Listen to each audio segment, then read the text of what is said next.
Friends, today we are going to discuss a very important question in electrostat. हम लोग इलेक्ट्रोस्टेट में आज एक बहुत इंपॉर्टेंट क्वेश्चन डिस्कस करेंगे। ये एम्स में आ रखा है क्वेश्चन और लॉजिकली बहुत अच्छा क्वेश्चन है जिसको शायद हम लोग इग्नोर कर देते हैं। क्वेश्चन ये है कि सपोज दो स्फीयर है और इन दो स्फीयर के बीच का सेपरेशन सपोज आर है, तो आपसे ये पूछ रहा है कि what would be the force. तो as far as force is concerned, what is force? Force is basically in this case k q1 q2 upon what distance, that is r square. But if this is not in the option, अगर ये option में नहीं है और option में suppose है greater than k q1 q2 upon r square या less than k q1 q2 upon r square, और एक ऑप्शन ये भी है कि k q1 q2 upon r square equal to k q1 q2 upon r square, और fourth option में है ऑल ऑफ दी अबव। तब आप कैसे इस तरह के क्वेश्चन को अप्रोच करिएगा, तो आइए देखते हैं। हम लोग इस बात को अच्छे से जानते हैं कि एक मैकेनिज्म होता है इंडक्शन। चूंकि यहां पर चार्ज प्लस q1 है और यहां पर चार्ज प्लस q2 है, तो चूंकि यहां पर चार्ज प्लस q1 है और चूंकि यहां पर चार्ज प्लस q2 है, तो इंडक्शन की वजह से क्या होगा कि इंडक्शन की वजह, जैसे मान लेते हैं सपोज ये जो Q1 plus Q1 positive charge है चारों तरफ डिस्ट्रीब्यूटेड होगा ताकि रिपल्सन को मिनिमाइज कर सके।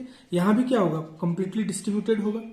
अब चूंकि सेम नेचर का चार्ज है और अगर सेम नेचर का चार्ज है तो ये मैक्सिमम डिस्टेंस भी एक दूसरे से मेंटेन करना चाहेगा ताकि स्टेबिलिटी मैक्सिमम हो सके। मींस व्हाट विल हैपन कि जितना भी पॉजिटिव चार्ज है इस स्फीयर का, ये इस एरिया में कंसंट्रेट हो जाएगा, इस एरिया को ब्लैंक कर देगा, छोड़ देगा, और यहां जितना भी पॉजिटिव चार्ज है वो इस एरिया में कंसंट्रेटेड हो जाएगा, इस एरिया में कंसंट्रेट कर जाएगा। और अगर ऐसा हुआ तो इसके बीच का इफेक्टिव डिस्टेंस बढ़ा कि घटा, चार्ज का जो कंसंट्रेशन है वो अब उसका जो सेंटर ऑफ मास है वो इधर से कहीं शिफ्ट हो चुका, अब यहां नहीं है, अब ये कहीं इससे इधर शिफ्ट हो गया और वो इससे कहीं इधर शिफ्ट हो गया। मतलब ओवरऑल जो डिस्टेंस था वो r से क्या हो गया, बढ़ गया, that is more than r। और अब क्या होगा, फोर्स का फॉर्मूला क्या है, k q1 q2 upon r square, और हम लोग जान रहे हैं कि अब this is not r, this is what, greater than r। तो अगर डिनोमिनेटर बड़ा हो गया तो ओवरऑल वैल्यू क्या होगा, डिक्रीज कर जाएगा। इसका मतलब इस सिचुएशन में जो k f का फोर्स का वैल्यू होगा वो less than k q1 q2 upon r square होगा। This is very important question. इस क्वेश्चन में थोड़ा सा और फर्दर एनालिसिस हम लोग करते हैं। मान लीजिए सेम यही क्वेश्चन हो, एक स्फीयर है और फिर एक आपके पास एक स्फीयर एग्जामिनर दे दिया। अब क्या होगा, अब यहां पर चार्ज मान लेते हैं प्लस q1 है और यहां पर चार्ज मान लीजिए माइनस q2 है, सॉरी हाँ, प्लस और माइनस है, ऑपोजिट चार्ज है। और अगर ऑपोजिट चार्ज है तो अब क्या इशू बनेगा, अगर चार्ज ऑपोजिट नेचर का हो गया then what would be the concern. अगर चार्ज ऑपोजिट नेचर का हुआ तो हम लोग इस बात को जानते हैं कि पॉजिटिव और नेगेटिव के बीच अट्रैक्शन होगा, जिसके कारण ये सारा पॉजिटिव चार्ज इस जोन में कंसंट्रेट करेगा और ये सारा नेगेटिव चार्ज इस जोन में कंसंट्रेट कर जाएगा। इसका मतलब अब इसका सेंटर ऑफ मास जो था वो यहां से आगे शिफ्ट कर गया और इसका भी सेंटर ऑफ मास यहां से आगे शिफ्ट कर गया। क्योंकि हम लोग यहाँ पूरे सिस्टम को एक पॉइंट सिस्टम कंसीडर कर रहे हैं और whole charge is assume to be concentrated at the centre. But हो क्या रहा है कि पूरा चार्ज इंडक्शन की वजह से इधर शिफ्ट कर गया, कंप्लीट पॉजिटिव चार्ज बस इसी जोन में शिफ्ट कर चुका है और यहां पूरा नेगेटिव चार्ज इस जोन में कंसंट्रेट कर चुका है। इसका मतलब क्या हुआ कि जो इसका ओवरऑल डिस्टेंस था r, अब डिस्टेंस क्या हो गया, r से कम हो गया, लेस देन r हो गया। मीन्स चूंकि फोर्स का वैल्यू हम लोग जानते हैं what, k q1 q2 upon r square, और हम लोग जान रहे हैं कि ये जो r है इसकी वैल्यू अब घटी है, कम हुई है, मतलब डिनोमिनेटर कम हुआ है, और जब डिनोमिनेटर कम होगा तो ओवरऑल वैल्यू क्या होगा, बढ़ेगा। इसका मतलब अब force k q1 q2 upon r square नहीं होगा, अब क्या होगा, greater than k q1 q2 upon r square. Means अगर ये क्वेश्चन में रहा तो मोर करेक्ट आंसर बोलना क्या होगा, greater than k q1 q2 upon r square. और अगर सेम चार्ज होता प्लस Q1 Q2, तब आंसर ज्यादा बेटर कौन होता? तब होता लेस देन के Q1 Q2 upon r square. पूरे सिस्टम को अगर हम समराइज करें, बहुत अच्छा कंसेप्चुअल सेक्शन है, अगर हम समराइज करें तो हम ये समराइज करेंगे, अगर हम समराइज करें पूरे सिस्टम को तो ये समराइज कर सकते हैं कि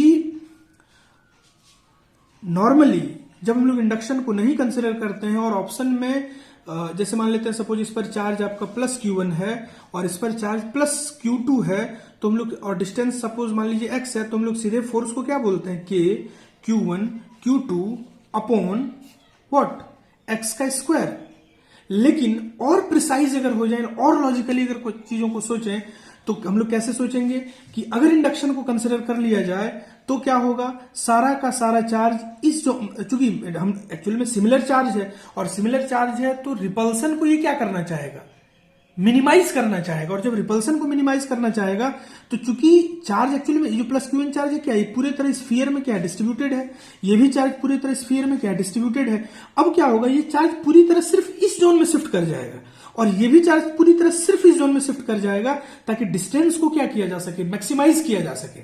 और जब डिस्टेंस को मैक्सिमाइज करेंगे तो एक्स का वैल्यू क्या है? बढ़ जाएगा। और जब एक्स की वैल्यू बढ़ेगी तो फोर्स की वैल्यू क्या होगी? घटेगी। तो इसका लीगल वैल्यू क्या होना चाहिए? K Q1 Q2 upon x square. लेकिन अगर हम यहां यही बोल दें क्या कि अगर एक चार्ज है प्लस Q1 और दूसरा चार्ज है माइनस Q1 या Q2 whatsoever is, plus Q1 और माइनस Q1, अब क्या होगा? क्योंकि पॉजिटिव और नेगेटिव है तो ये पूरा चार्ज इस जोन में आ जाएगा, दोनों के बीच अट्रैक्शन होगा और ये इधर समराइज कर जाएगा, जिसके कारण जो डिस्टेंस था इनिशियली x वो घट जाएगा क्योंकि इसका सेंटर ऑफ मास शिफ्ट कर चुका है। और अब क्या होगा? जब तो अगेन फोर्स की वैल्यू क्या होगी? फोर्स की वैल्यू तो वही होगी K Q1 Q2 upon what? X square. X की वैल्यू क्या हो रही है? गिर रही है, एक्स की वैल्यू कम हो रही है, तो फोर्स की वैल्यू क्या होगी? ज्यादा होगी। तो it is a very important question. AIIMS में इस तरह का क्वेश्चन आ चुका है और इसका कहीं भी इस्तेमाल एग्जामिनर कर सकता है। It is very important question. इसको अच्छे से आप एनालाइज करिए और ये बहुत कंसेप्चुअल क्वेश्चन है। Thank you.